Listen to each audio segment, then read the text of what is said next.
What is up, everybody? Welcome to this week's episode of the Dense Pixels podcast. I'm one of your hosts, Brad, joined by my co-host, Micah. Hey. And Carrie. What's up? You know, it's despite 2 weeks worth of news, there's not a lot of news. It's all bad, though. But it's not all terrible, because there are moments in history, as we talk about in the show, that everyone will remember where they were when they heard the news. And we had another one of those moments last week, when we found out that there is a Slay the Spire 2 currently in development. This is very exciting news. I'm glad for you. I'm super happy. I did see that news, and I went, I bet Brad's really stoked on this. I'm really fucking stoked. I'm really fucking stoked. There's a whole new character class and everything, so it's gonna be cool. Look, right up front on the top of the show, I just want to mention it. Next week, if you did not realize, believe it or not, is our 500th episode of the Dense Pixels podcast, which is an insane fact to me. Considering that, you know, it feels, I can still remember when we started this fucking show. So, what I would like from you, the listeners, is to think about your favorite Dense Pixels memories over the last 500 episodes and put them in the post office, which we'll talk about next week on the show. Because there are a lot of them, I'm sure. And goddamn, we're not going to fucking think of them. That's for fucking certain. No, I can't even hardly remember we talk about episode to episode. Like, yeah. So I'm looking forward to hearing what you guys come up with for that. Don't forget, of course, to check us out on YouTube, where you can subscribe to get the podcast in video format every week. All the other TNB Studio shows. And of course, sign up for Dense Pixels Premium by going to densepixels.com/premium for just $5 a month, $50 for a full year to get access to the TNP Studios Premium slate of content. Let's talk about the news, the bit of news that I found the most interesting, yet people don't really seem to be talking about it. So, Ubisoft, in their infinite wisdom, shut down the racing game, The Crew. Last week or a couple weeks ago, and you may be thinking, "Oh, what's a big deal?" You know, it's just shutting the online servers down for a game. Well, The Crew was a game that required connection to an online server in order to play it. Like you really can't do anything in that game unless you're connected to Ubisoft's online servers, which they shut down. And to take it a step further, late last week, not only have they shut down the servers for the game, they have forcibly removed the game from people's hard drives where they had it installed, so that even if someone had managed to somehow create a workaround, maybe host like a private server where people could go, that is no longer viable either, because Ubisoft just yeeted the game right off of your hard drive. It's not able to be downloaded. That game, the Crew, is functionally disappeared from the game space. And in the wake of that, a YouTuber who goes by the name of Ross Scott, who runs the Accursed Farms YouTube channel, has created a basically, I don't want to call it a political action committee, because a political action committee is a very specific thing that's not this, but it's basically an organization that is going to start mounting legal and political challenges against game publishers in the name of game preservation. So currently, the organization is called Stop Killing Games. Right now, you can go to a website if you're in the UK and sign a petition. And at 100,000 signatures, UK law says they have to discuss the issue in Parliament. So, like, if they can get enough signatures on this petition from UK residents, UK Parliament will be forced to discuss this. They're also launching a complaint with the France Directorate General for Competition, Consumer Affairs and Fraud Prevention Bureau, which I'm assuming does some sort of consumer oversight work to prevent this from happening. And basically, they are going to start going after publishers through the government, which I applaud. It's about fucking time that people start thinking about it and stop trying to just plead with publishers and appeal to their better angels, because they don't have any. No. So the only way that you're going to get them to listen is to get someone who actually has power over them to make them listen. What do you guys think about this initiative. I see where it's coming from. I guess my sort of greater concern is the idea that, like, you have games that are primarily online and require a degree of server space, and presumably, a lot of these major publishers are shutting these games down in order to free up that server space for upcoming projects. So it's sort of the idea of, like, where is this server space sort of going to come from? What is the sort of what I feel like there's a compromise to be had here. I'm just not entirely sure what it is, because I do understand from the publisher end of things why things do get shut down after a certain period of time. But I also understand that, there are still dedicated communities to a lot of these games that require a consistent internet connection. So I feel like there's a middle ground to be had here, and I'm feeling like that middle ground is going to be found out in court, because obviously the publishers currently can just do whatever they want, and just again, to have purchased a game, on the consumer end of things, right? To have purchased a game, to have spent $60-$70 on a game, to play it consistently, and then to basically have it yanked away from you by the publisher, even though you paid money for that game and should presumably be able to play it indefinitely, right? I don't know if the compromise is, like, for these games that require this perpetual online connection, are they basically going to start implementing offline modes? I wonder if that's going to be the sort of workaround here, rather than to come up with additional server space and whatnot. But I'm curious to see how this ends up being hashed out in court. That's basically what I'll say. I mean, you said it, right? Like, stop making games that require online connections. That's really it. Like that's the big thing. And look, that's the compromise, right? The compromise is you get to play your game, but the positive is you get to play your game that you bought, right? The negative is that you can't play it online with people. Mm-hmm. But if you really like that game, you can still play it. Look, I hear what you're saying, and I agree, right? Like, we can't just keep building servers that cost money. It's killing the planet. It's killing the planet, Cloud. And you can't just, there's not infinite space for all this stuff, right? And sometimes the juice isn't worth the squeeze. You're not going to have a bunch of server farms for a game that, like, a fraction of your initial install base are playing. So I get it. Like you said, I get it.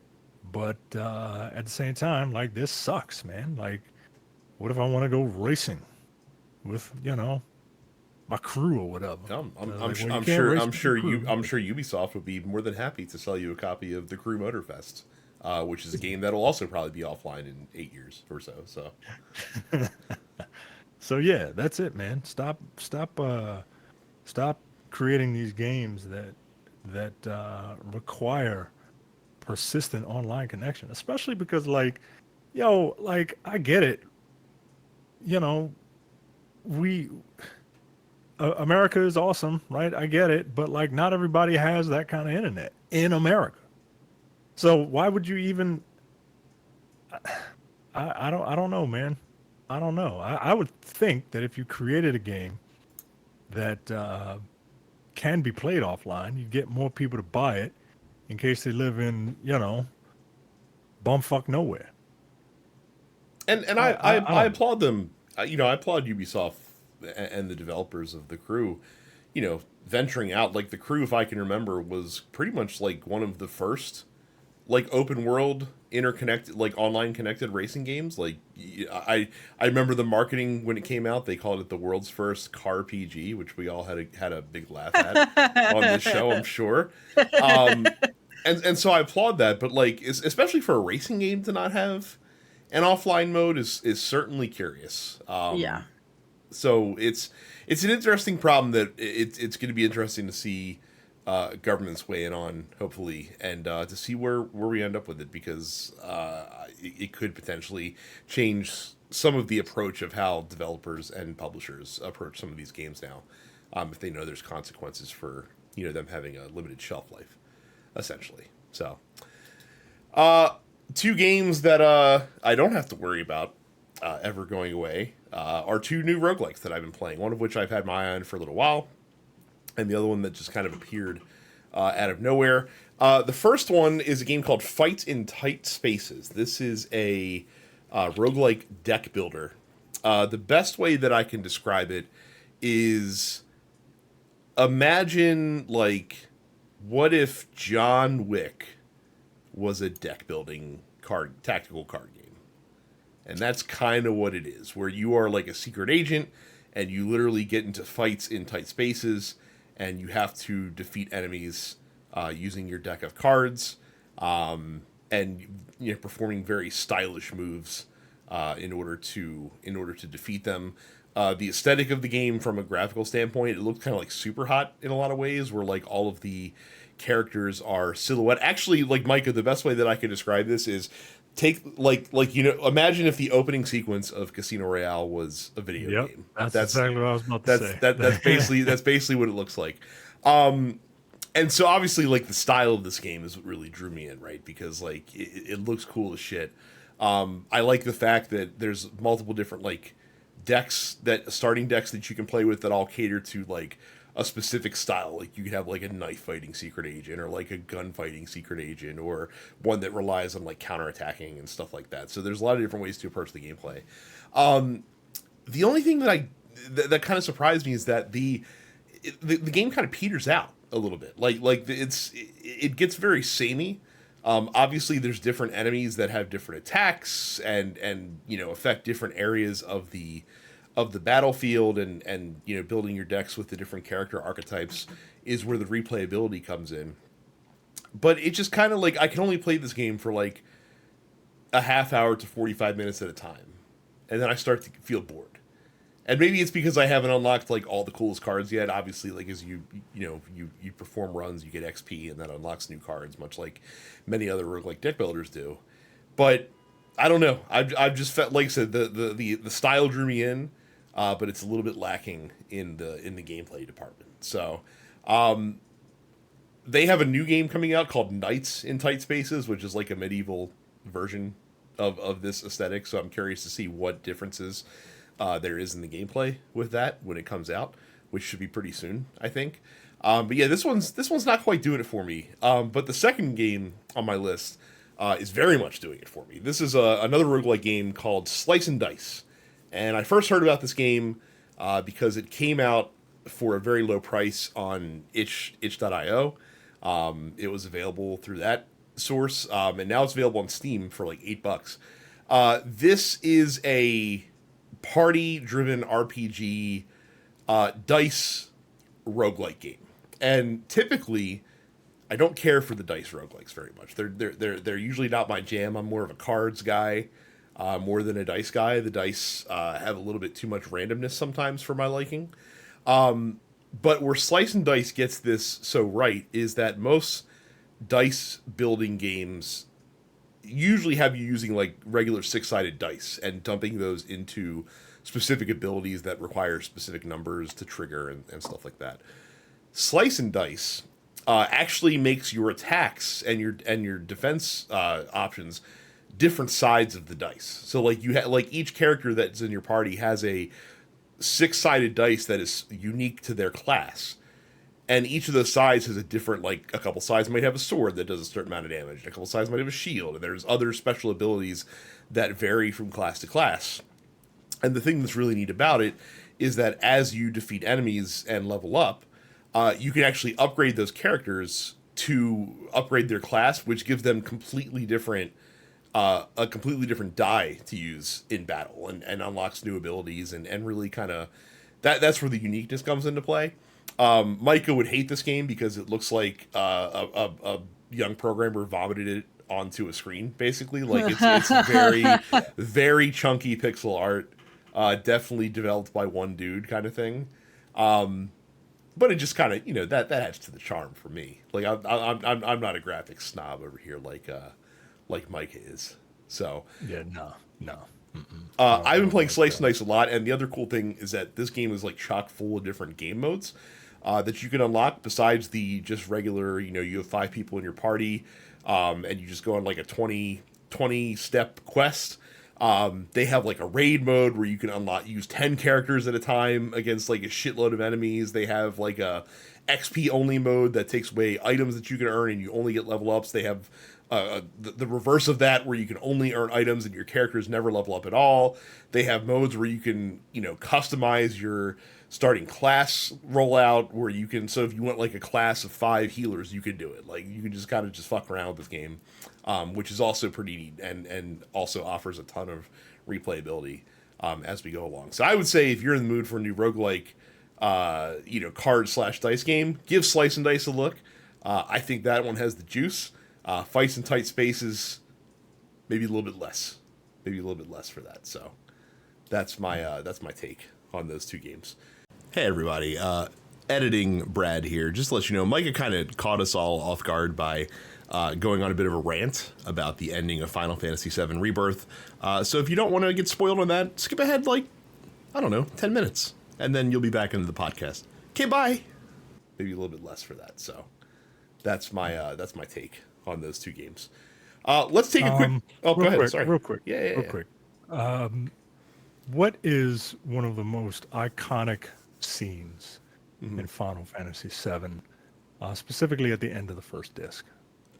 Oh well, we know that. Can we for some reason, if you haven't played the original Final Fantasy VII, which is a 25-year-old game, obviously at the end of the first disc is when Aerith dies. Aerith eats it. Yeah. Okay. Yeah. When Aerith dies, right? Okay. And you could picture it in your head, right? Mm-hmm. Here's Sephiroth with his. Well, she's praying in the church. I haven't even fucking played the original all the way through, right? In fact, one of my favorite TikToks is a woman cosplaying as Aerith at the bottom of an escalator, and you just see like a dude cosplaying as Sephiroth like slowly descending the escalator with like sword in hand.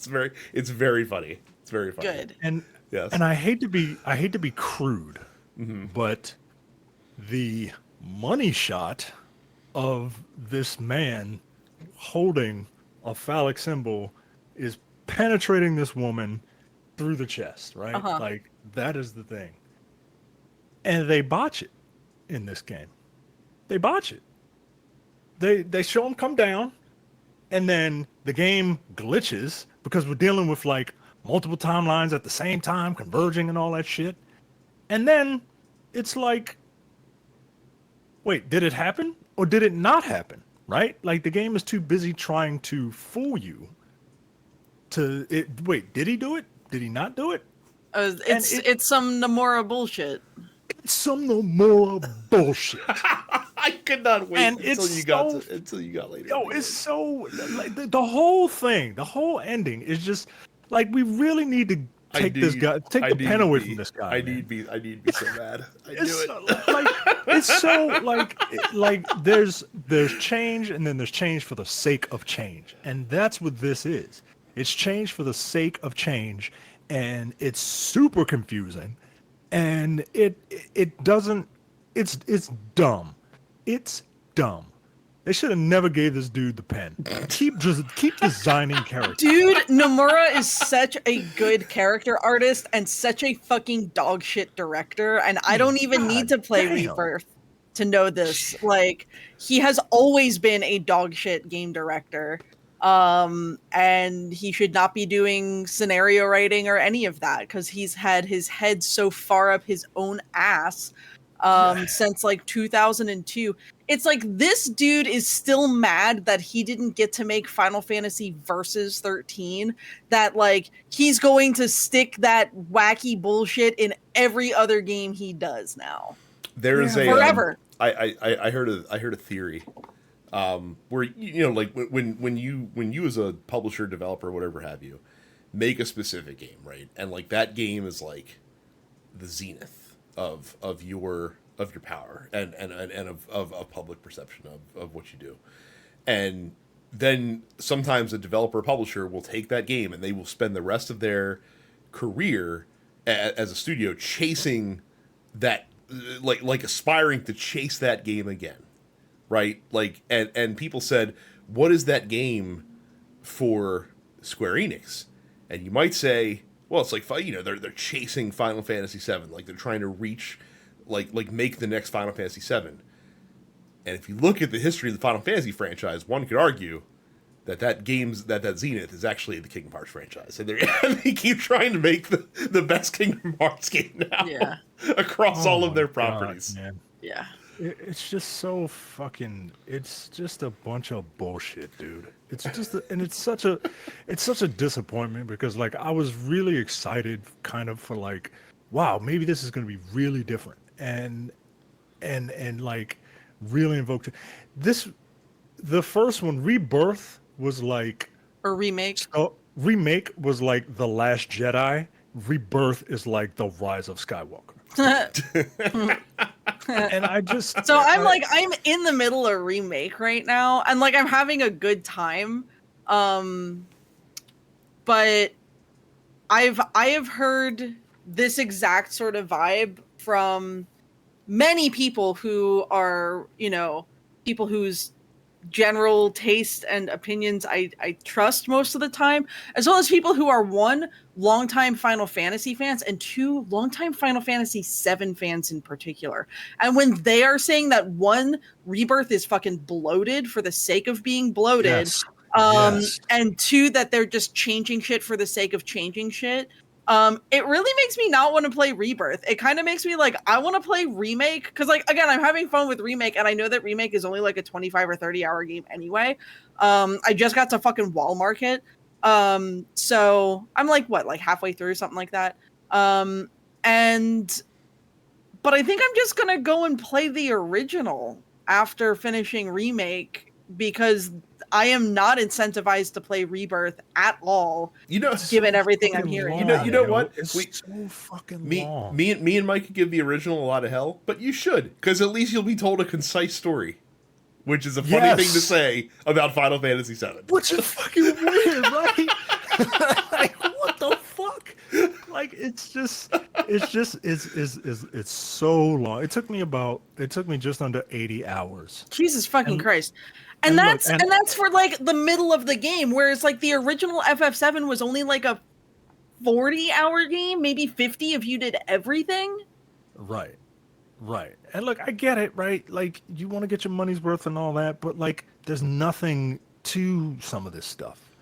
And Micah, a lot of it is fluff. there's a whole third game that they're gonna be able to. I don't know To what finish the the story. fuck they're gonna do with this third game, because these two games comprise of the first disc.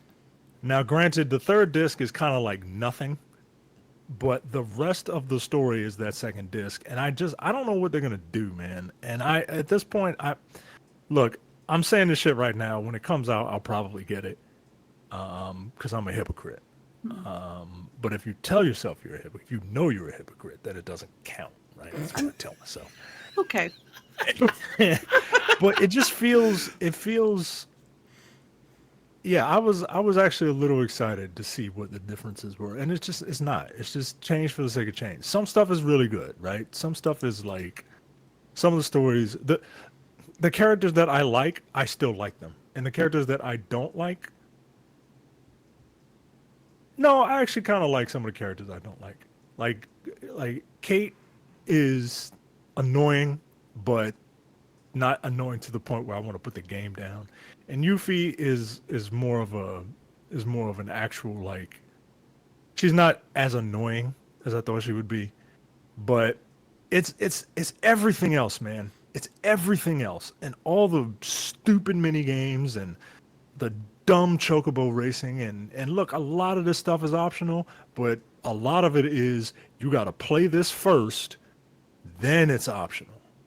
And it just is there's just a lot of bullshit in this game. It's a lot of Nomura bullshit. That is this game. That is the perfect phrasing for it. And what's funny too is that there's stories coming out now that the sales for this game so far are very disappointing, according to Square. Like, apparently it's sold literally like half of what Remake did at this point in its launch.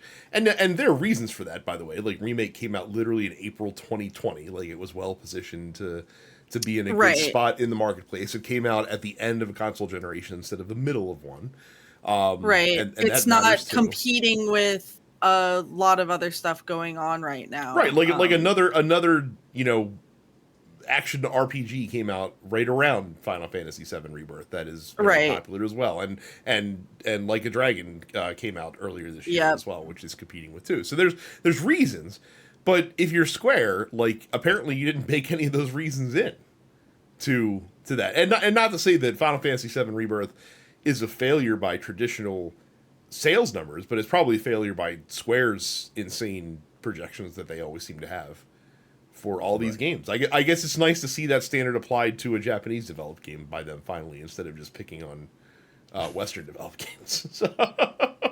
Yeah, it only took them to criticize the absolute golden goose that this company was essentially founded on, and it's just like, come on, guys. Yep. We prevented doing this for decades, and now that we're here, it's got to be like the second coming.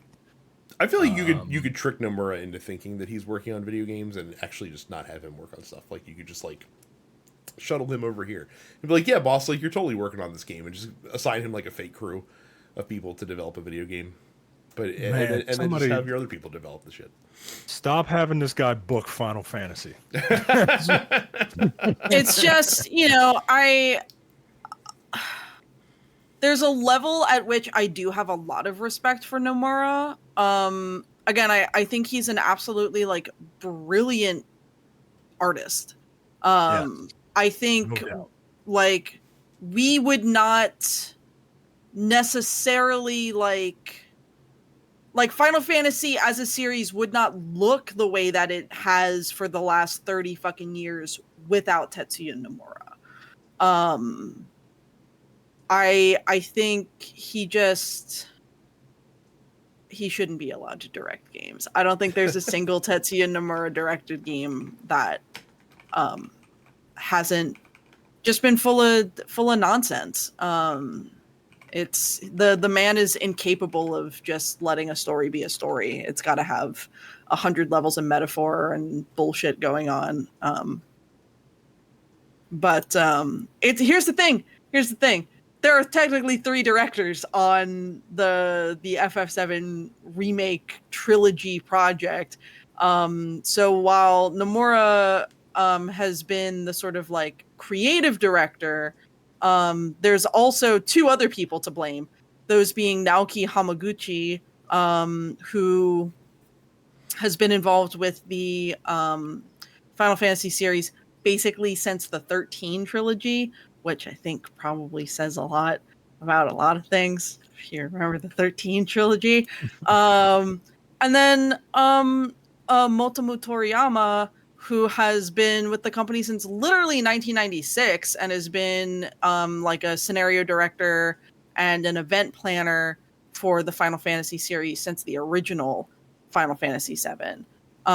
You would figure someone who had a lot of hands-on work with the original release of FF7 would maybe have a little more respect for the source material for this remake project, but apparently not. So, well, apparently we've found the WCW of video games, and that is Tetsuya Nomura, who probably has those other directors locked in a closet somewhere. That's how this is allowed to happen, most likely. Yeah. Woo! Yeah, like I said, when I knew that I couldn't wait for Micah to get to the end of this game because I knew he'd be so mad, and I was 100% correct. I feel vindicated in that view. Now we'll go ahead and take a quick break. That was a fun aside, but we'll be back to talk about a wild take from Mike Ybarra. All right, guys. So Mike Ybarra made some waves with a hot take. On Twitter.com, which is where the hottest takes are nowadays. And here's what I'll say about Mike Ybarra's take. In a vacuum, divorced from the reality in which we live, his idea is not awful. Like I can see a world. It comes from a good place. Yes. But it is, however, completely divorced from reality. I agree. So let's read what Mike Ybarra wrote. And he said, and I'm quoting now from his Twitter profile, thought about this idea for a while as a player since I've been diving into single-player games lately. When I beat a game, there are just some that leave me in awe of how amazing the experience was. At the end of the game, I've often thought, I wish I could give these folks another $10 or $20 because it was worth more than my initial $70, and they didn't try to nickel and dime me every second. Games like Horizon Zero Dawn, God of War, Red Dead Redemption 2, Baldur's Gate 3, Elden Ring, etc. I know $70 is already a lot, but it's an option at the end of the game I wish I had at times. Some games are that special. So basically, Mikey Barra thinks that it would be a great idea for us to tip your developers at the end of truly special games in which you were blown I bet he away. thinks you should tip your fucking landlord too. Look, again, in a vacuum, I understand sort of where the intent comes from. However, the implementation of such an idea in reality would be fucking stupid and impossible to do. What I would recommend that people like Mikey Barra and anyone else who thinks like, man, you know, sometimes I wish I could give a little more back to the developers when I play a game and I feel it's really special and, you know, I feel like they deserve more is, I don't know, buy a copy for a friend. That's what I did with fucking Paradise Killer. I have bought Paradise Killer like 6 or 7 times now. And only 2 of them were for me. One was for my original Steam purchase, and then they put out a collector's edition, which came with the big titty goat mommy mouse pad, which I actually have right here. If you're watching it on YouTube, you can see my Crimson Acid mouse pad. So that's what I would do is if you really feel that a game is so special that it deserves a little bit of extra attention, buy a copy for a friend and let them experience it as well. Yeah, here's my issue with this is that we in America, and you international listeners may not realize this, we in America have a tipping culture. That's bad. And it's real bad because it has literally led to the restaurant industry relying on tips to earn a living wage because companies have somehow made it acceptable and the norm to pay less than a living wage to a server because of the amount of income generated via tips. And I'm not saying that this would happen in video games, but I'm also saying if this were widespread, it would absolutely happen in video games because publishers are assholes and will find a way to withhold money from developers as much as they humanly possibly can. Yeah, this is not. It's not a good idea, man. Like, and I know I get people are like, "Oh yeah, I get it. Yeah, no, it's not my job to one. If I knew that this money was going directly to the developer, I wouldn't have a problem with it.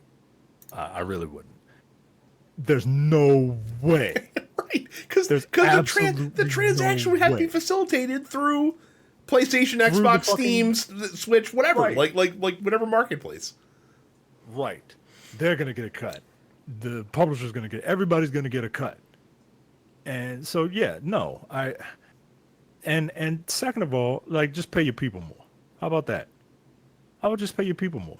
Look, Yeah. I'm not against tipping. I generally tip like, if I got to go get my food, I don't necessarily give you a tip. It depends. But if someone gives me good service, 20%. There you go. Flat. Easy math, right? But this is like going to a really good movie. Say, wow, I was really entertained by this. Here's another $5 On the way out the door. right out the door. Make It's sure like, who is that going like to? that. Who is sure- it? Yeah, who make is sure it the production- ultimately going Make to? sure the production studio gets this because boy howdy. it Make sure all the grips don't spend this in one place. Right, exactly. Get their that's- fraction of a penny as it's divvied out among the entire crew. Yeah, right? and that's the other thing. Like, you know, I think it's bullshit that servers don't get paid a living wage. off the top. Like talk to a European, by the way, and explain to them like service culture in America, and watch their head explode, because that's not how it works over there. But forget the fact that, like, when you're tipping a server, right, you are literally giving them additional money for the service that they're providing. A video game it's a product. Like it's an end product. So to tip somebody based on an end product is an insane thing to think. Mikey Barra is way out of pocket with this one, I feel like. 100%. Yeah, this is why not everyone needs a fucking Twitter account. And apparently Mikey Barra, since leaving Blizzard, has had a lot of times on his hand, because he's just fucking, like, pontificating over on his Twitter account about a random assortment of things. So, yeah, this is kind of insulting, dude. I don't know. Pay people more. How about that? Then you won't have to worry about tipping. Pay people more.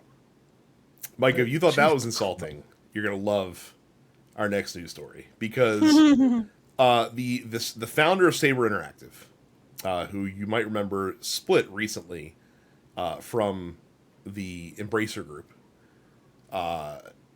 has gone out and said, "Won't somebody please think of the poor millionaires?" Matthew Karch, is I believe how you say his last name, or Karch, did an interview with GameIndustry.biz, and so he heads Saber Interactive. He's also still a shareholder in Embracer Group, which might color where this opinion is coming from. And he says, quote, "There was a long time when Lars Wingefors was kind of a wonder child. He could do no wrong. He was on the cover of magazines, and Lars is a pretty humble guy. It's not like he takes all of his money and spends it. Yes, he's bought a few things that people with wealth can buy, but he's been very maligned in Sweden in particular. First, he was maligned for actually being wealthy, and then he was maligned for the fact that Embracer shares haven't really held up over the past year. In fact, they've dropped significantly and precipitously, and I think it actually dropped more on a relative basis than almost anybody else, primarily because it seems to be a company these days that everybody likes to pick on. But in my mind, nobody has been guided by more of a sense of fairness and reasonableness than Lars. The process that we've had to go through to terminate studios it's killed us." Oh my god, I feel so terrible that we're just fucking taking shots at Lars Wingefors for completely destroying the fucking income and well-being and financial security of literally thousands of people that have been laid off because he couldn't resist spending all of his fucking COVID money on all the little toys that he acquired, all the little game studios that he acquired. I want to quote one Mr. Josh Sawyer, who's the director of Pentiment and directed Fallout New Vegas, and one of the creative leads over at Obsidian, who posted when this came out last week. He said, "This is easy to dunk on, but I'll do it anyway. CEOs supposedly merit ludicrously high salaries, bonuses, etc. because their galaxy brains are the only thing that can steer companies through the complex minefields of business. But when they fuck up, apparently they're just a little guy."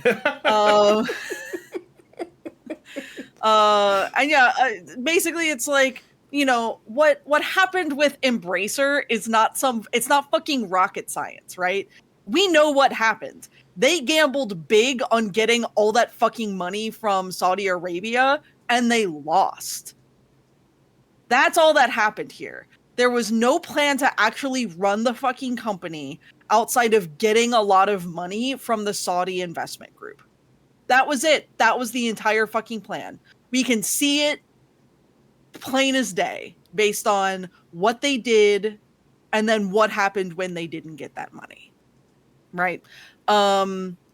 No, I don't fucking feel bad that the CEO of Embracer Group has been torn to shreds, because he should get torn to shreds, because he clearly doesn't know what the fuck he's doing over there. Yeah, I'm gonna take the sympathy that apparently Matthew Karch wants me to put on Lars Wingefors, and actually reserved for the 1,300 people that lost their job because of the Embracer Group. Like, come the fuck on, man. Yeah, no. What are you doing out here? Just make it like showing your whole ass.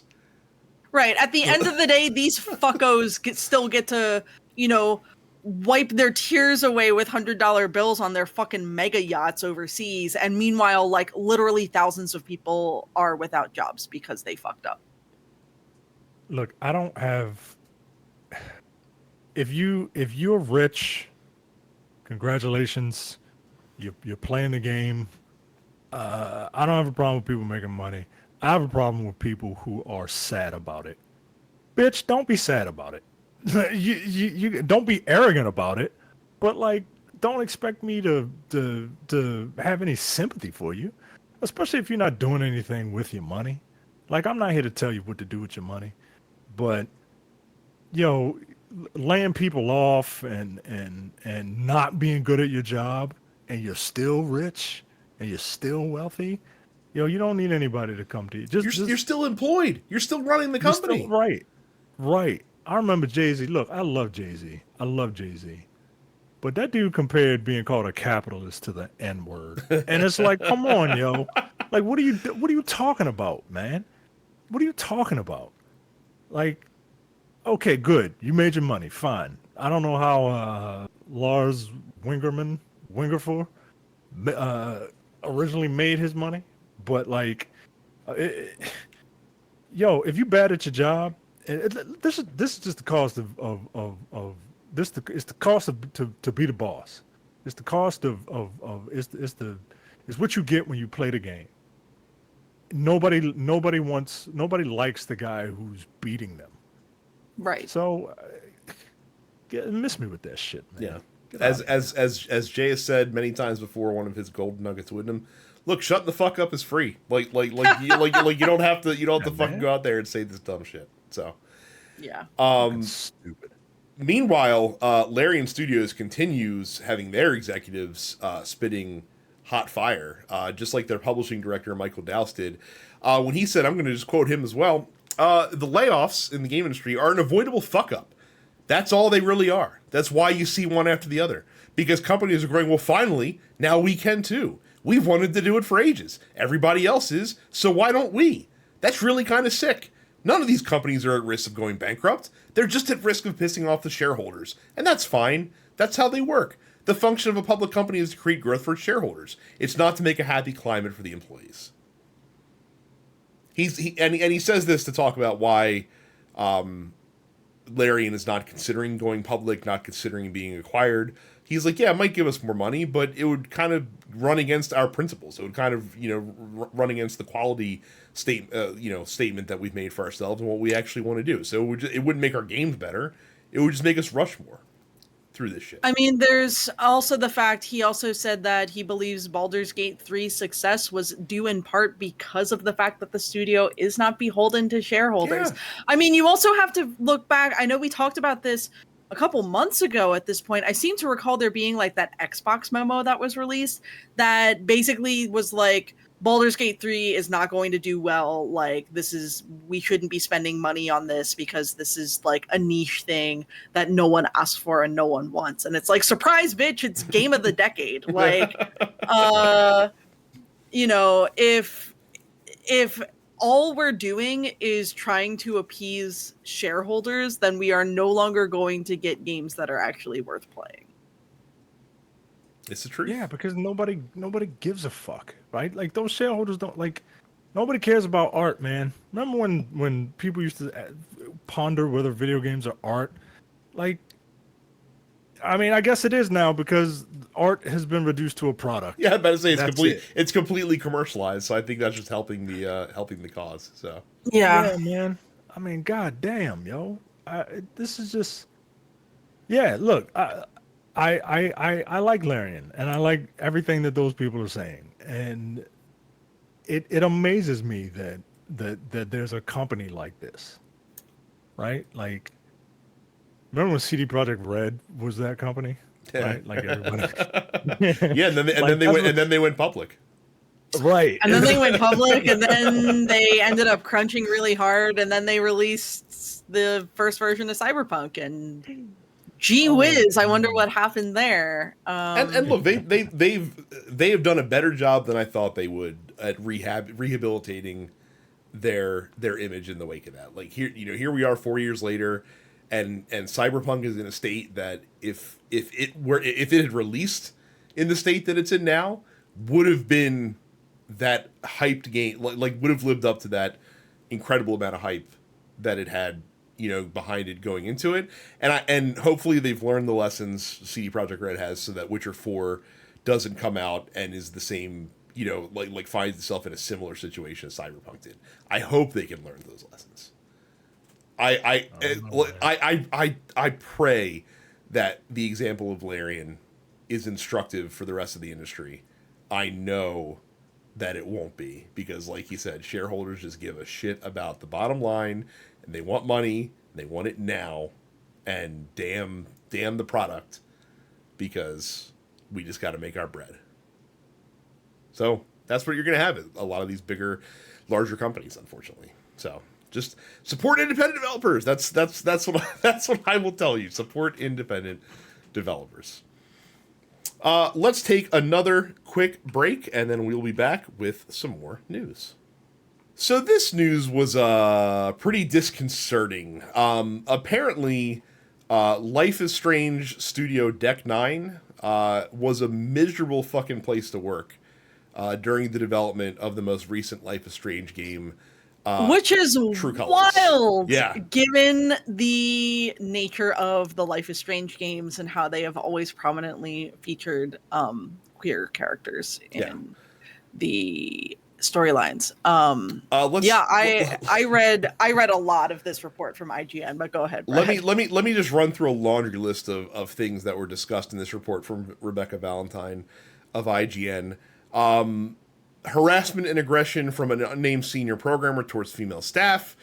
Basically, management responded to this by moving his desks further away from them instead of actually, taking any corrective action. Instead of there actually being a consequence. Right.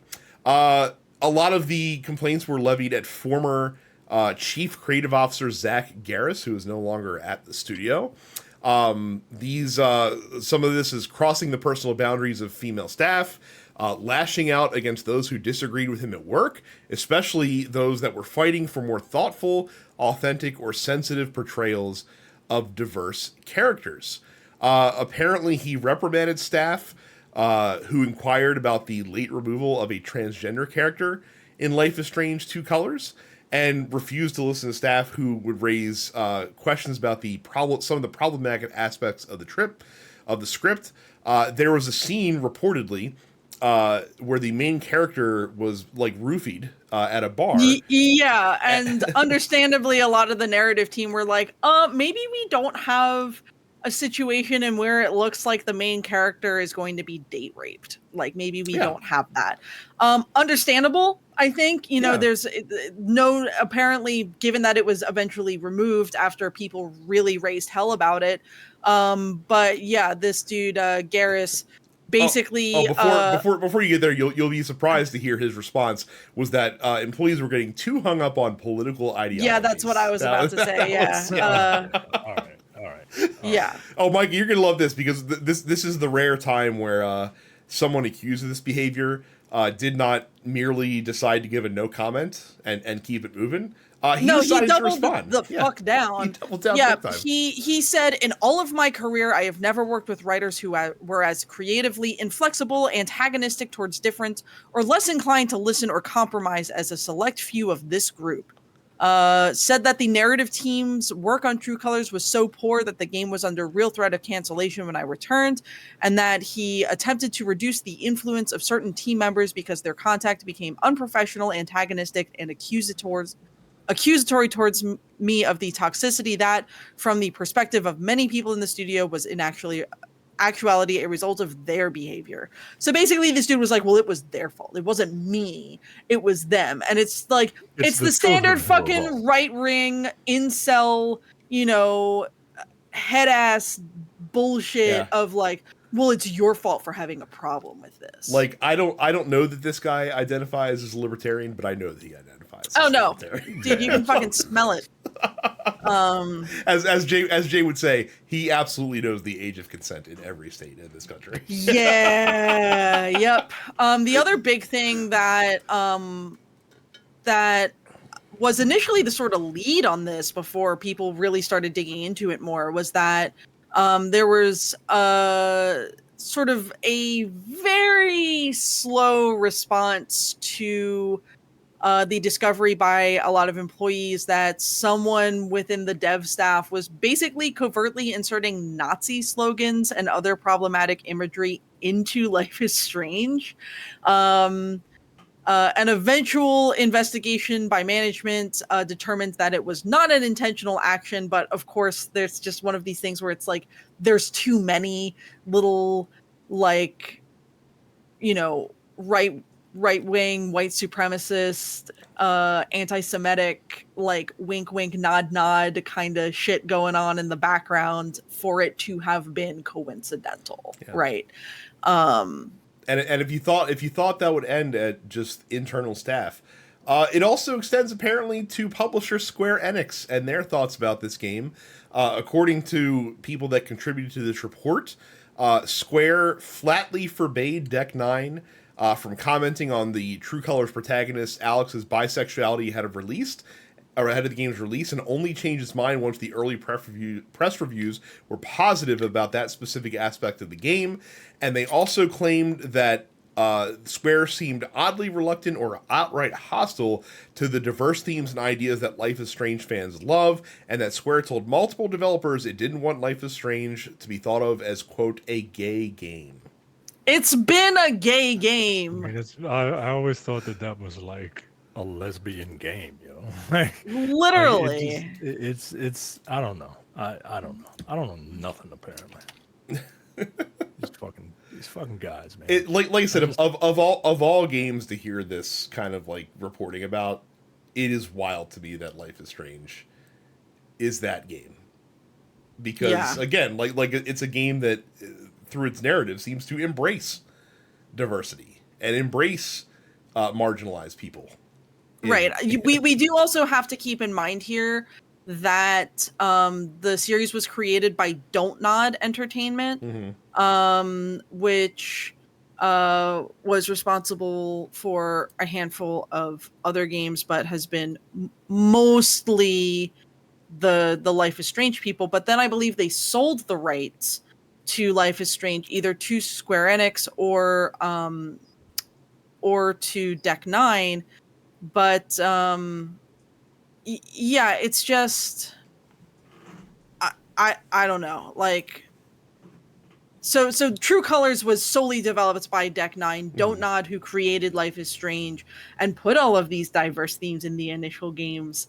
Like, we're not involved in the True Colors development, but it's the idea that, like, why would you pick up a franchise after the original developers clearly had certain themes in mind for it and then like try to it doesn't make any fucking sense to me. It's just like you bought the game because it was successful, and the game was successful because it had these themes in it that resonated with certain communities. So like it's wild to me. Like, it seems so fucking backwards that they would like not want to highlight the main character's sexuality and remove transgender characters and transgender representation, and you have someone on staff sneaking Nazi bullshit into the background. Like, it's wild to me that this happened with Life is Strange, just given how obviously this was what it is. It's a fucking gay game for gay people, like or for allies. That's and fine. I like Life is Strange. Like, straight dudes play it. I believe the first Life is Strange. I have. I mean that game sold several million copies, so statistically, I would say a lot of straight people. That's why there are 3 of them. Right. So 3.5, I guess, if you consider the one sort of spinoff. What was it? Captain Spirit. Mm-hmm. And then the Before the Storm as well. But yeah. Well, I certainly hope that the people that are still at Deck 9 don't have to deal with this fucking bullshit anymore. It seems as if the chief antagonist of the story is no longer there, so that's definitely a good thing. But just continues to... I hate when these stories come out. It's a really shitty thing to hear about. Shitty thing to happen, rather. Like, obviously, I'm glad we're hearing about it. I'm glad that this stuff gets sunlight. But, yeah, just... I just wish that we could get as much pieces of shit out of the game industry as possible. This week in layoffs, these are kind of follow-ups to the Embracer Group purging. Gearbox, of course, was purchased by 2K, and they unfortunately had to lay off some staff in the wake of this. According to them, the roles that were laid off were not tied to the development of Gearbox games. So this could obviously be like position overlap sort of thing now that you're with Take-Two. You know, they have their own administrative teams and stuff like that. So that's really it, right? Yeah. As we've discussed, this is one of those things that when a company is sold or acquired, this tends to happen in this capacity because you don't necessarily need to double down on HR and marketing teams and whatnot. Now, the sort of silver lining to that, as brought up, is the fact that generally those sort of people are very easily able to pivot into a different industry. Yep. Whereas, you know, when you have mass layoffs of game developers, they're fucking game developers. So they have to look within the games industry. So, Yep. Also, unfortunately, Relic Games, which is now an independent studio after splitting off from Sega, announced that they had to lay off 41 people in the wake of shifting to an independent studio, as obviously their revenues are much tighter, which is very unfortunate as well. So glad that Relic gets to survive, but it's very sad that those people did not get to transition with them. So that is This Week in Layoffs. Carrie, the floor is yours. Hey! I put this on here specifically for you because I knew that if I didn't, you would. I would bring it up anyway. Yeah. Look, as I fucking called it 2 years ago, and I've got the tweet screen cap to prove it. Keanu Reeves is going to voice Shadow the Hedgehog in the upcoming third theatrical Sonic movie. This is, as reported like a couple hours ago by The Hollywood Reporter. Apparently there was news surface of Shadow. There was CinemaCon, which happened last week, but Paramount put out the sort of new footage. This was a closed doors sort of deal, so that hasn't leaked quite yet.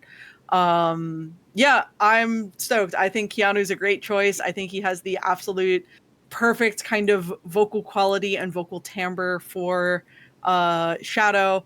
I think he is someone who can be serious when he needs to be serious, but also doesn't take himself too seriously. It's the similar sort of thing of Idris Elba, who voices Knuckles, where I think both absolutely fantastic actors who know when to appropriately like lighten things up a little bit. I think both of them have really good comedic timing.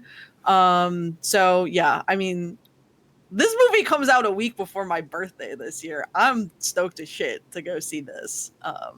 So There you go.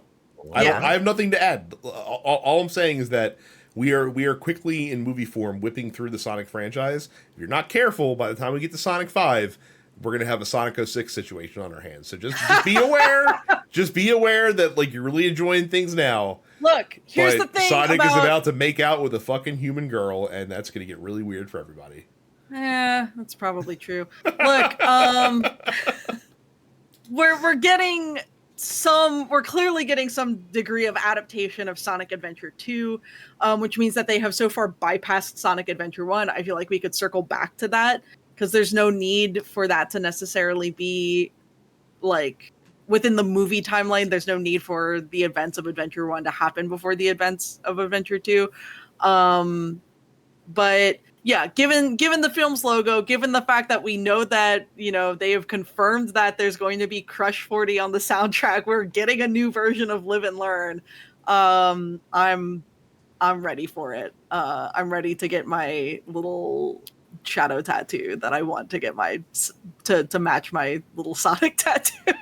This transitions nicely directly into the post office, where you can join our Discord by going to densepixels.com/fans and ask us questions every week. By the way, WrestleMania talk after the post office, because we know not all of you tune in for that, so just hold tight.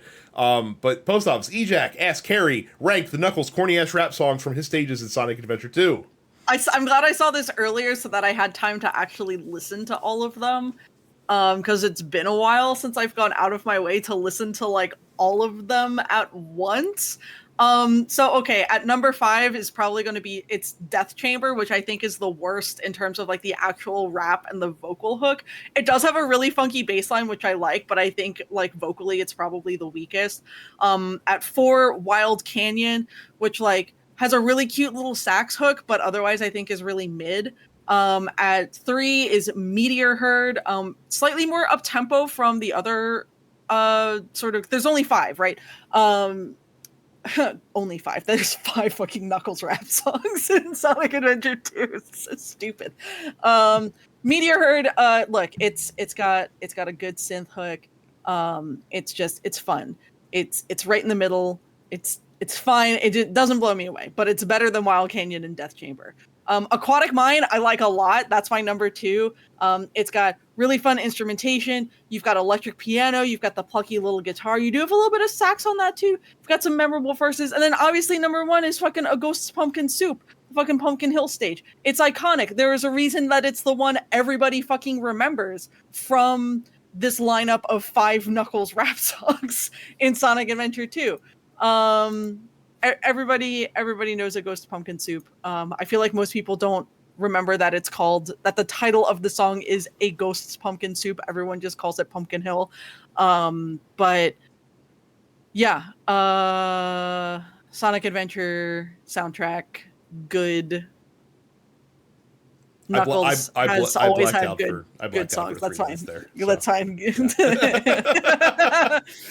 fine. Casa asks, any tips for Sword and Shield user and former Lance main who is about to experience diminishing returns from the pity equipment that came with the Monster Hunter Rise DLC?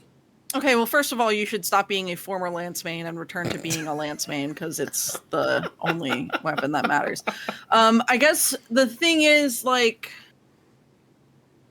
I haven't played enough Sword and Shield to really be able to give a ton of advice. The biggest thing for me is that you got to understand really if your weapon is doing a lot of elemental damage. I forget if Sword and Shield does. I know Lance doesn't do a lot of elemental damage, so I typically don't really worry about elemental stuff, and I just go for raw power output. And then like sort of how many slots does it have for decorations. So once you hit the point where the Guardian stuff is like no longer really doing it for you, take a look at the weapon tree. If you're really gung-ho on sticking with Sword and Shield, check and see what kind of elemental output it does. It's gotta be a higher elemental output than Lance, which does next to fucking nothing.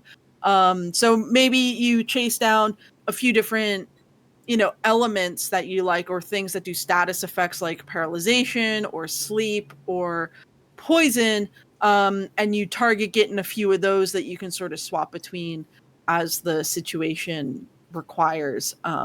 But yeah, I typically just go with whatever the strongest Lance available is, and how many slots it has available. So that's my tactic. So Jace asks, being as old as the hosts, I was part of the arcade culture. It was already on the decline and, in my opinion, put to rest by the COVID-19 pandemic and the lockdown. Do you think that it can ever get back to that level of popularity in the USA specifically, as Dave & Buster's is hanging on by nostalgia alone?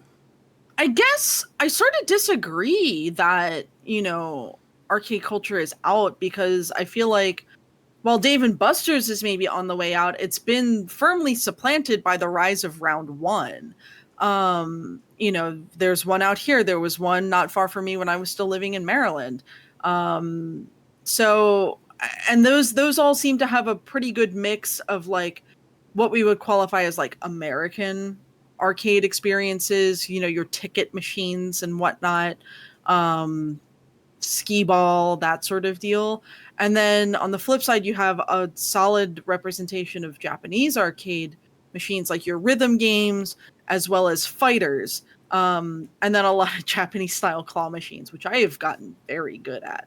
Last time I went to Round 1, last couple times I've been to Round 1, I've been hitting hard on the claw machines. Anyway, I feel like it hasn't really changed, at least in my observations. I guess it sort of depends on like what kind of arcade scene you're looking for. Are you looking for like more of like a fighting game oriented arcade scene? Because if that's it, if you think that's, you know, sort of been put to rest by COVID-19, then maybe you're right, because that's part of like the arcade culture that I have never really engaged with.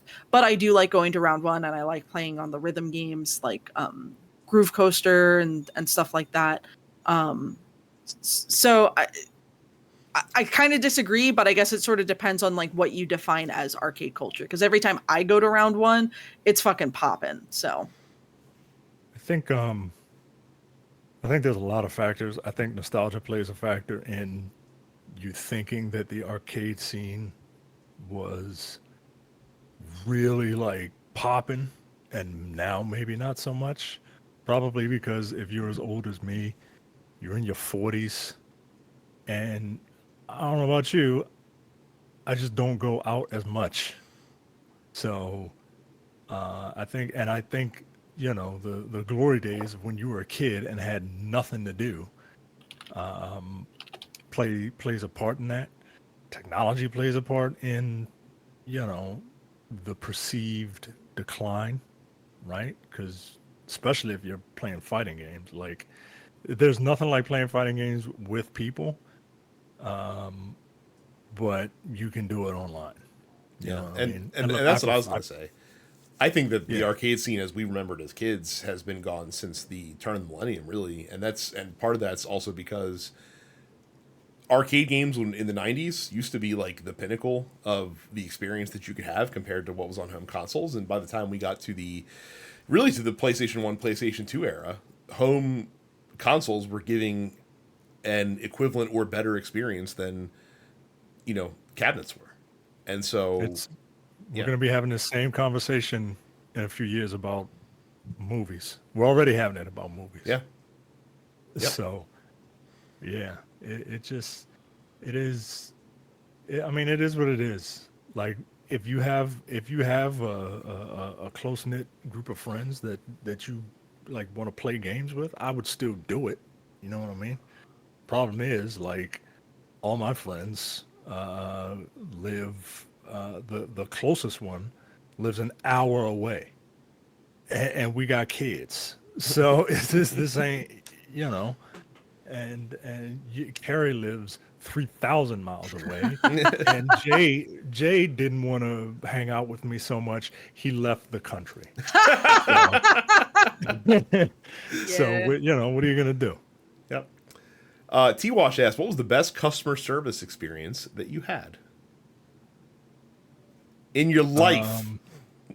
In my life, Jesus. I mean, for me, my entire honeymoon was the pinnacle of customer service, because between having separate seats assigned on the plane, asking the person at the ticket counter, "Hey, it's our honeymoon," so they upgrade us for free to business class to sit together. That was pretty cool.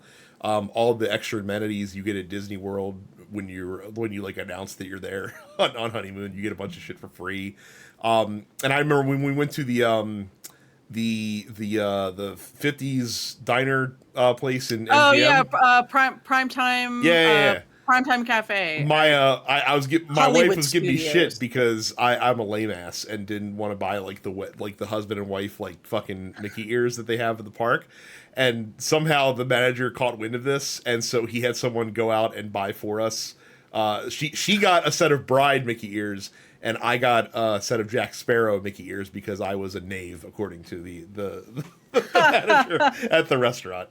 So, That's really cute. yes. So, but I that mean, was a I great would- fucking time. I would say I've had similar like Disney customer service. I think like the best experience I had was probably when I was at Disneyland in 2016. That was my first time in California. And so I was like, well, I don't know if I'm going to come back here. Of course I live here now, but I was like, I want to make the most of this. And so I ended up doing, after having worked at San Diego Comic-Con for 5 days, I took the train from San Diego up to Anaheim, and I did 2 days at Disneyland by myself. And I had my little first time button on, And they were like, so many of the cast members were like, "Are you just here by yourself for your first time?" And I was like, "Yeah, but like I was having a good time." And they just everybody like, I think there was a lot of pity because they were like, "I can't believe that your first time at Disneyland is here by yourself." But I got fast passes, I got snacks, I got like special like escorted to the front of the character line once. Like that shit was killer. I would absolutely do that again. But yeah, it was definitely like there was a lot of these people being like, "Oh, you poor little girl, you're here by yourself for your first time." But yeah, I mean, the reason why Disney is really the best as far as the tourism business is because their customer service has always been like that. So I think I had one of the best meals of my life at the California Grill at Walt Disney World, which is at the top of the Contemporary Resort. And one, like the food was great, but our waiter was just over the top incredible. So I'm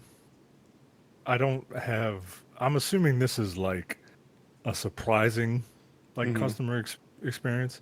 I don't have those because like any good customer service that I receive from like a restaurant or something, I'm paying for it. And the best one I had was a restaurant in DC, and that was a $400 bill for 2 people after tip, and yeah, with no alcohol.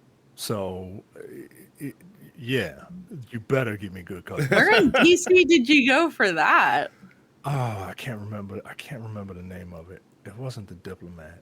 I can't remember. I gotta ask my wife, but I'll never forget it because when we left, we woke up to my car and someone broke in and stole my wife's breast pump because they thought it was a laptop or some shit. So, it's still DC. Jesus fucking Christ. Yeah, Jesus. it's true. I'm gonna skip my Film Wonders question only because we talked about great 3DS games I think 2 episodes ago. So Yeah, so go back and listen to a that. few my quick answer, however, is just Link Between Worlds. There you That's go. it. There's your one. Cam says, with The Last of Us and Fallout getting successful and good series made, what do you people think should be next in line? God of War and BioShock and apparently Metal Gear Solid are off the table because technically they're in development already. I would say Ghost of Tsushima, but like Shogun came out and it's basically Shogun exists and it's Ghost of awesome. Tsushima So you know what I'm gonna say. oh yeah, Same thing, Same Brad. thing. I think I'm gonna say Mass Effect, of course, which is Right. also technically isn't that also in development right now by Amazon? Is it? I think so.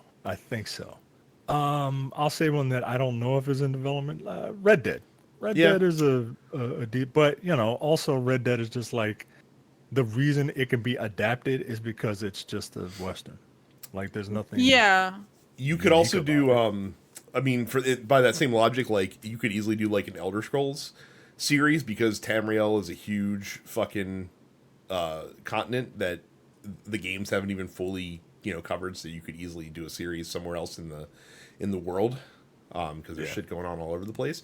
I'll also say Horizon Zero Dawn could be a cool potentially a cool like Netflix series. So Yeah, I mean, I would say something like Elder Scrolls would be really interesting, and they could do it similarly to how they've done Fallout, which is to say that like you set it in a different era in the timeline because like that's the other thing because all the Elder Scrolls games take place like years decades apart, and sometimes centuries hundreds of years from apart. each other. Yeah. So. So you can set it within. I mean, you could put it within Skyrim, just in a different period of time of Skyrim. You could put it in Cyrodiil, and still maybe make reference to what happened over the course of the events of Oblivion, and still have like the cities and towns that people who played these games would recognize, but it's set in a different time period and whatnot. So I would say that, or maybe even like Dragon Age Inquisition. I think Inquisition had a really solid, really well written story. Part of me wanted to say Papers, Please, but they did a short film adaptation that was actually really good. It's on YouTube. It's 11 minutes long, and you should watch it. Yep. On the flip side of that, maybe Pentiment. I think Pentiment has a strong enough narrative that Well, that would have. what's funny is that you could actually just watch one of Josh Sawyer's inspirations, and you could just go watch In the Name of the Rose. That's true. You could you could literally just watch The Name of the Rose. They did there was a company that did a making of documentary of Pentiment that I've been slowly working my way through. I watched like 15 minutes of it at a time, and then I end up being pulled into a work meeting. It's very good. It's NoClip did that. They get really in the weeds, which is really cool if you enjoy that game, and also just like finding out about game development. So pretty nifty. Ricky says, I finally pick up Ghost of Tsushima, and by the way, if you don't want spoilers for Ghost of Tsushima, skip ahead like 3 minutes. Finally picked up Ghost of Tsushima. I remember seeing you had a choice to make in the end that took you a while to decide. What did you end up choosing? I don't know why I thought throughout the game that the uncle was in on everything, so all of my choices were to go against him always and let him live. This is famously the endgame choice that I literally wavered on for 5 minutes while playing Ghost of Tsushima because I really didn't know what to do. I couldn't kill my uncle. I spared him and became Batman. So Yeah, I don't remember killing him because he's effectively your father figure. And even though the technically good choice is to give him an honorable death. Right. So yes. So I spared him because I could not bear to kill him. Plus, I had already really turned to the dark side in that game anyway, or the perceived dark side. So I was totally fine with that choice. Finally, Cam says, ahem, discuss, and post a picture of apparently the Deadpool popcorn bucket that AMC is going to be putting out. Now, listen. Look, we as a society, I think, have taken it too far, right? Like it was cute. But look, it was cute when we had the Doom sandworm popcorn bucket. Like we all laughed. It looked like a vagina. I get it. We all laughed because it was accidentally a fuckable popcorn bucket. Yes, it was not designed with the intent of being a fuckable popcorn bucket, but it happened to just so be a fuckable popcorn bucket. And now with Deadpool, now we're getting a deliberately fuckable popcorn bucket. And personally, I don't really know how to think about that. I guess it's capitalizing on the zenith of the moment, right? I'm not surprised by it, given that this is Deadpool. But yep, if you want to fuck Deadpool's face, AMC has got you covered. Yeah. And here's the problem. Somebody will stick their penis into the side of that popcorn bucket, into that hot buttered popcorn, and probably give themselves third degree or first degree. No, third degree is the light one, right? It's bad when it's first degree. Yeah. No, I think it's bad when it's fourth degree, right? I thought they were like the DEFCON levels. Everyone's like, yes. I'm going DEFCON 5. Yeah, first degree is the most mild. That's your superficial burn. That's the most mild. Oh, okay. Okay. That's the least. First degree is least. Okay. As it increases in degrees, it increases in severity. Okay. Well, then someone is going to get first degree scale. burns on their penis by fucking Yes, this someone's popcorn bucket. 100%. That is going to happen. All right, we're going to take one more break, and then because we have not podcasted since, we will give some thoughts on WrestleMania. WrestleMania was a couple weeks ago. Believe it or not, Carrie is sticking around for this because she watched the whole rare thing. Treat. So here's the thing. I watched all of Saturday, and then I went because I was at a gig on Sunday when this was occurring. So I missed Sunday, but I went back and I watched Sunday's main event. But I can speak to Saturday. So Gotcha. I don't want to go painstakingly through the entire card. I think best just to talk about highlights from the weekend. Carrie, I was laughing that you were transfixed. Your match of the weekend had to be the anime brother versus brother Usos Family Feud. Usos, man. It was so fucking anime. That shit cracked me up, dude. I'm really glad that I had the forethought to put Brother My Brother from the Pokemon movie on top of those two. And it's ironic because from a match quality standpoint, that was like the second worst match of the weekend. In all honesty. I hated that match. I hate it. I fucking hate it. Too many super kicks. It was like a Young Bucks match out there watching those two go at it. It was not who you want to be compared to ever. It that shit was nuts. It was extremely anime. I laughed a lot. Here's the thing, I think I was supposed to have D&D that night, but my the DM ended up like having a stomach bug, so we had to cancel. So instead I got really cooked and watched wrestling.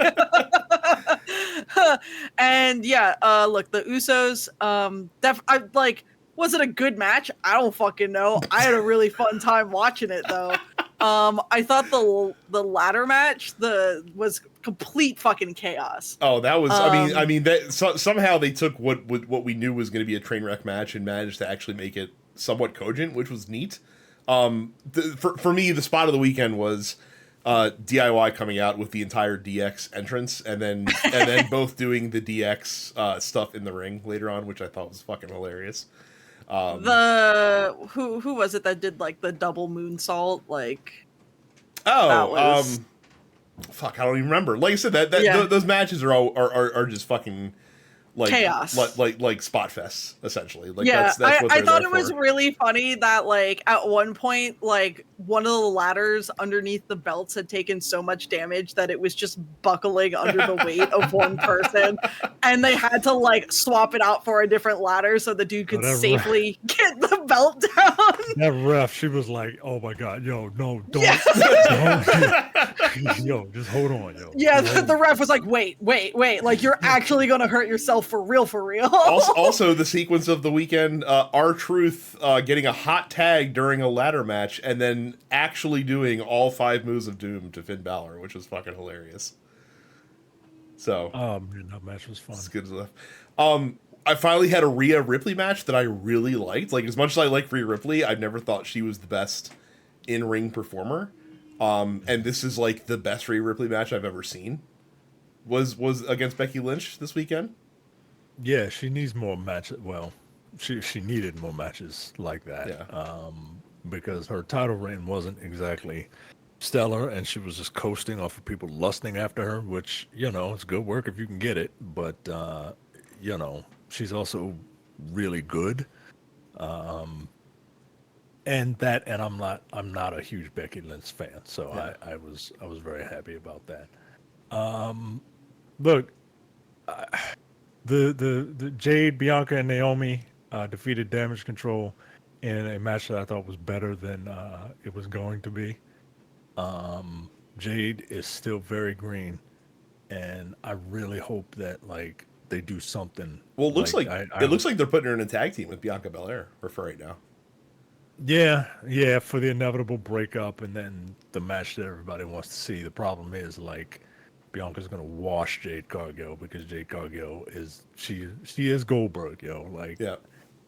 And I just liked how those three came into the arena looking like fucking JoJo villains. Like,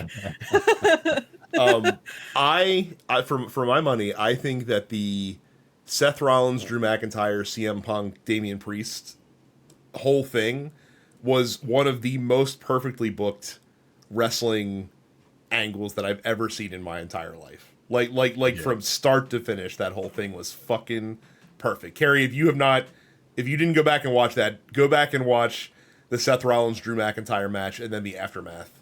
Okay. From Sunday. It was the first match on the card. Just perfectly executed. Drew McIntyre was the perfect it fulfilled the story that they were telling. I'm really enjoying this iteration of having a good time CM Punk. Like, I think this is the best iteration of CM Punk, who's having a good time, and we all got what we kind of expected to happen, but that still didn't diminish how cool it was. There's nothing wrong with a well-told story if it's told well, and that's what this was, right? Like everybody kind of knew what was going to happen, but it worked. I don't know who IShowSpeed is. I thought they were saying ISO speed, like the camera.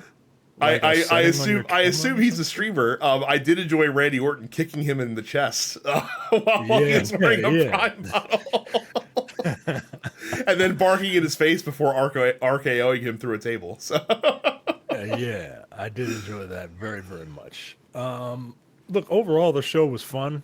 We'll get to the last match in a second, but look, Logan Paul won.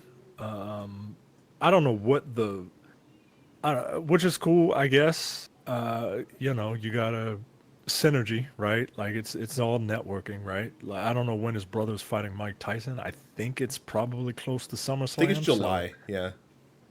So yeah, like, and it's gonna be on Netflix, right? So they're gonna have him, you know, hey, WWE's coming to Netflix in January, right? Like that's gonna be all over the place. LA Knight versus AJ Styles. I was actually a little underwhelmed by that match. I'll say. It felt like they were doing a little too much, and in the lead up to it, like they were doing all this ancillary shit to get people to pay attention to it, and then it's like I like both of those guys, but like AJ Styles is getting up there, LA Knight is just breaking out, but he's also kind of getting up there. Mm-hmm. Why are these black dudes called the Pride? They've never said their name. It's never been said on television. That's the funny part about It's that. weird. I really disliked that match until they just said fuck it and just started making it like the ECW fest. So like when that match got to the end, like it was perfectly fine. I literally hated everything in the first half of it. Yeah, I was like, why is this getting TV time? This literally, I understand you need a cool down match, but like yesterday's cool down match after a world title fight was the fucking ladder match. So, I don't know. Yeah, night one weirdly much better than night two. I thought for the most part. I think on the whole, night one was. I liked the match between fucking Sami Zayn and Gunther. Yeah, that was I mean, again, a little overbooked. They were leaning into the Rocky stuff pretty hard, but you know, for the most part, I like that match was the story that it needed to be. Yeah, I'm positive that the fact that Gunther's reign ended at 666 days will certainly not be written into a future storyline. No, not for him. Like he's just like there that is a dude that is not going to have like a gimmick assigned to him ever. He is just going to be a fucking dude that chops the shit out of people and stiff arms them constantly. He's got 100 different ways to meat slap a dude, and I appreciate it. And look, credit where credit is due. The Rock did not fall apart in his tag team match. True. I was expecting him. I was expecting him to literally pull something, blow something out, or something, and he didn't collapse under the weight of his own body mass. So kudos to you. I guess he did all the Rock stuff.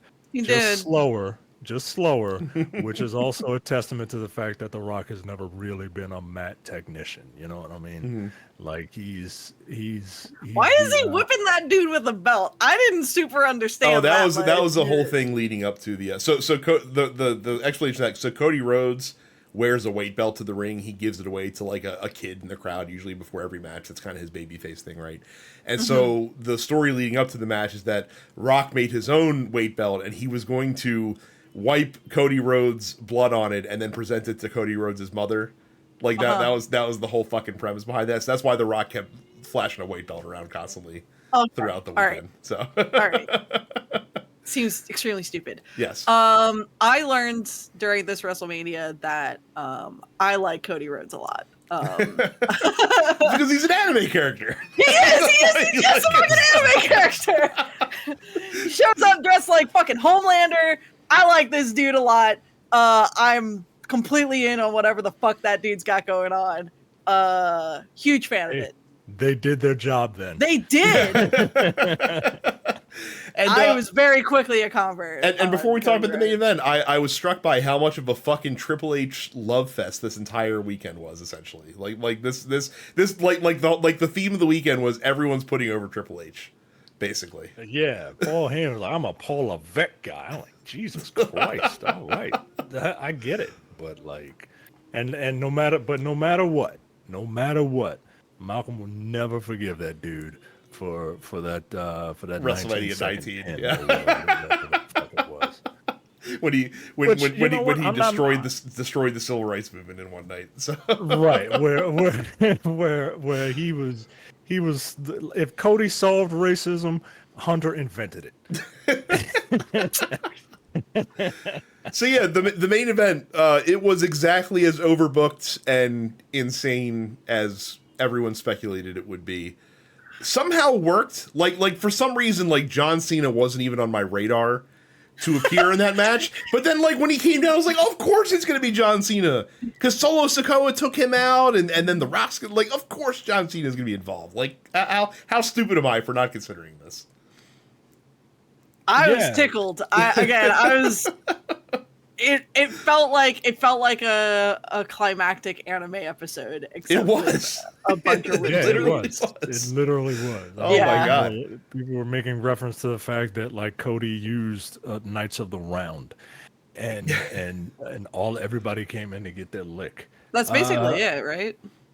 The Undertaker came out. I laughed so fucking hard at that shit. The Undertaker came out, and Terrence kind of took me to task a bit because I much like everyone else wanted Stone Cold to come out, but he explained but the Undertaker has history with Roman. Oh, so that's true. That's sense. a good point. Yeah, so it does make sense that the Undertaker came out, and I'm like, all right, I concede that point. It makes logical sense. What doesn't make sense to me is that the Undertaker came out as just white guy Undertaker. And I need the Undertaker to come out. That man was wearing a fucking hooded sweatshirt. Right. And a beanie. Like did a beanie. Like did his fucking costume not get back? No, to the he dry just doesn't go in for that shit anymore. That's all it is.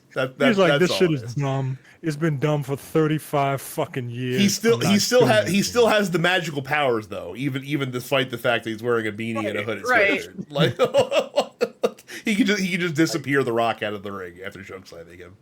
And look, I don't need the makeup and the dye and all that. You could be the Undertaker that had the UFC gloves on, right? Just put the coat on. Right. I want the coat and the hat. That's it. That's all I want. The coat and the hat. That's it. Also, way to really show that we are. This is a new generation of WWE superstar going forward by having the modern superstar being beat by the ruthless aggression superstar who was beat by the attitude era superstar who was beaten by the new generation superstar. I mean, it's perfectly fine. I had a really good time with that match. I was surprised that they let it go 20 minutes as an actual match. And then Roman before the shenanigans started.